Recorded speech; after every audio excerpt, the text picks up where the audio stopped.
Halo, perkenalkan nama saya Gabriel Irianto Tandililing, NIM 61611012400002, kelas A. Hubungan antara perubahan sosial dan hukum. Hubungan antara perubahan sosial dan hukum. Perubahan sosial dan hukum memiliki hubungan yang erat dan saling memengaruhi. Berikut penjelasannya secara singkat dan jelas. Yang pertama, hukum sebagai cermin perubahan sosial. Hukum mencerminkan nilai dan norma yang berlaku dalam masyarakat. Yang kedua, hukum sebagai alat perubahan sosial.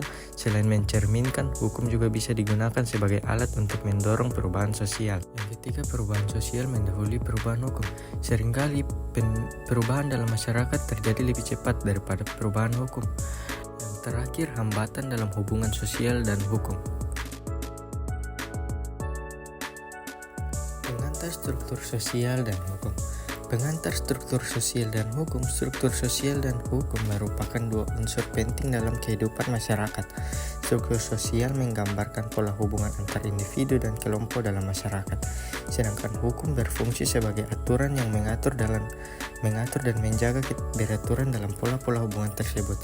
Dalam setiap masyarakat, hubungan tidak berdiri sendiri, ia terbentuk dan dipengaruhi oleh kondisi sosial, budaya, ekonomi, serta kekuasaan yang ada dalam struktur sosial. Sebaliknya, hukum juga berperan dalam membentuk dan menstabilkan struktur sosial dengan menciptakan keadilan, keteraturan, serta perlindungan terhadap hak-hak warga. Pemahaman terhadap struktur sosial sangat penting dalam studi hukum, karena hukum tidak hanya berlaku di atas kertas, tetapi hidup dalam masyarakat.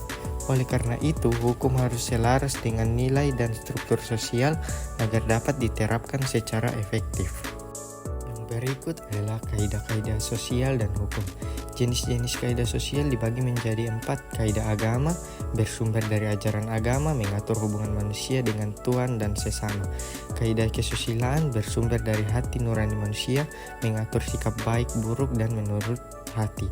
Kaidah kesopanan, bersumber dari kebiasaan masyarakat, mengatur tata krama, sopan santun. Kaidah hukum, bersumber dari negara atau lembaga berwenang, bersifat mengikat secara hukum dan formal.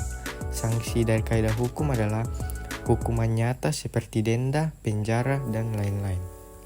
Yang berikut teori perubahan hukum. Teori evolusi hukum. Teori evolusi hukum, yang pertama, hukum berkembang seiring perkembangan masyarakat, tidak bisa dipaksakan berubah secara cepat karena harus sesuai dengan adat, budaya, dan nilai masyarakat. Contohnya, hukum adat berkembang dari kebiasaan menjadi hukum tidak tertulis. Teori hukum sebagai cerminan masyarakat. Teori hukum sebagai cerminan masyarakat. Hukum adalah cerminan dari kehidupan sosial. Perubahan hukum mencerminkan perubahan dalam struktur dan kebutuhan masyarakat. Contohnya, munculnya hukum perlindungan data karena masyarakat hidup di era digital. Yang ketiga, teori hukum sebagai sarana rekayasa sosial. Hukum digunakan untuk mengatur dan mengarahkan perubahan sosial. Negara bisa menciptakan undang-undang untuk membentuk perilaku masyarakat. Contohnya Undang-Undang Wajib Belajar, Undang-Undang KDRT, Undang-Undang Anti Narkoba. Yang keempat, teori konflik. Hukum berubah karena konflik antara kelompok sosial yang memiliki kekuasaan dan yang tertindas. Hukum berpihak pada kelas dominan dan perubahan hukum sering dipicu oleh perjuangan kelas. Contoh, perubahan hukum buruh setelah tuntutan dan demonstrasi. Yang kelima, teori responsif dan reformatif. Hukum responsif adalah hukum yang mengikuti perubahan masyarakat, sedangkan hukum reformatif, hukum yang tidak hanya merespon tapi juga mendorong perubahan. Contoh reformasi hukum setelah krisis politik atau sosial. Yang berikutnya, hubungan antara perubahan sosial dan hukum. Bentuk hubungan keduanya. Yang pertama, perubahan sosial mendorong perubahan hukum. Ketika masyarakat mengalami perubahan, misalnya karena teknologi, pendidikan, globalisasi, maka hukum harus menyesuaikan agar tetap relevan. Contohnya munculnya Undang-Undang ITE karena perubahan sosial menuju masyarakat digital. Yang kedua, hukum sebagai alat perubahan sosial. Hukum bisa digunakan oleh negara untuk mendorong perubahan sosial yang diinginkan seperti mengurangi ketimpangan, mendorong pendidikan, atau melindungi kelompok rentan. Contohnya Undang-Undang Perlindungan Anak untuk mengubah cara pandang masyarakat terhadap hak anak. Yang ketiga, keterlambatan hukum mengikuti perubahan sosial. Seringkali masyarakat berubah lebih cepat dari hukum, sehingga hukum menjadi tidak efektif atau usang jika tidak segera diperbaharui. Contoh, hukum perlindungan data pribadi di Indonesia baru muncul setelah lama masyarakat aktif di internet. Yang berikut, kelompok-kelompok sosial dan hukum. Kelompok sosial adalah kumpulan individu yang memiliki hubungan sosial, norma bersama, dan berinteraksi dalam masyarakat. Dalam struktur sosial, kelompok ini berperan penting dalam membentuk dan mengaruhi hukum. Serta sebaliknya, hukum juga mengatur perilaku antar anggota kelompok. Yang berikut adalah jenis-jenis kelompok sosial dan kaitannya dengan hukum. Yang pertama, keluarga. Kelompok sosial paling kecil dan dasar. Hukum mengatur hak dan kewajiban anggota keluarga, perkawinan, waris, perlindungan anak, KDRT. Keluarga juga menjadi tempat pertama pendidikan hukum dan nilai moral. Contoh hukum Undang-Undang Nomor 23 Tahun 2004 tentang penghapusan KDRT. Yang kedua, kelompok keagamaan. Kelompok berdasarkan keyakinan dan agama tertentu. Hukum mengatur kebebasan beragama dan menjamin tidak ada diskriminasi.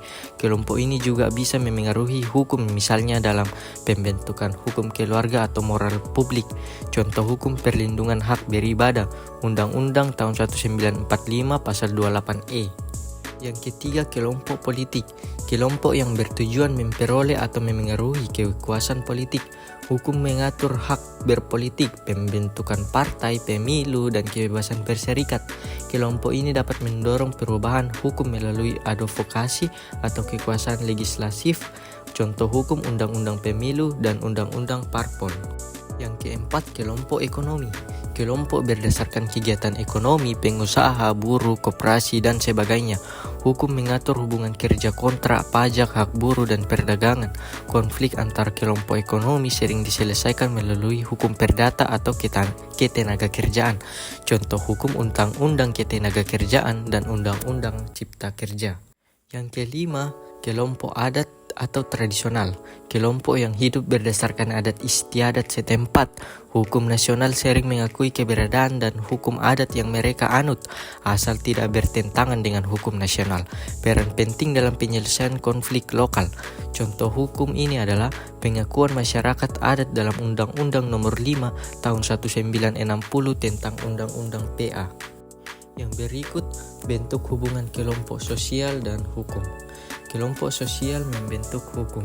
Nilai norma dan kepentingan yang hidup dalam kelompok sosial menjadi dasar dalam pembentukan hukum.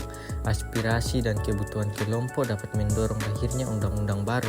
Contoh, tekanan kelompok buruh mendorong munculnya undang-undang ketenaga-kerjaan. Lalu hukum mengatur kehidupan kelompok sosial. Kelompok memberikan batas dan pedoman agar hubungan dalam kelompok berjalan tertib dan adil. Hukum juga menjamin hak-hak setiap individu dan kelompok. Contoh hukum melindungi anak dalam keluarga, Undang-Undang Perlindungan Anak. Hukum menjamin kebebasan dan keberagaman kelompok. Hukum menjamin hak berserikat, berorganisasi, beragama, dan berpendapat. Ini memungkinkan terbentuknya berbagai kelompok sosial tanpa diskriminasi. Contoh jaminan kebebasan berserikat dalam Undang-Undang 145 Pasal 28E. Yang terakhir, kelompok sosial sebagai agen perubahan hukum. Kelompok sosial dapat menjadi kekuatan yang mendorong reformasi atau perubahan hukum melalui gerakan sosial, demonstrasi, advokasi. Contoh gerakan mahasiswa tahun 1998 mendorong perubahan hukum dan reformasi politik.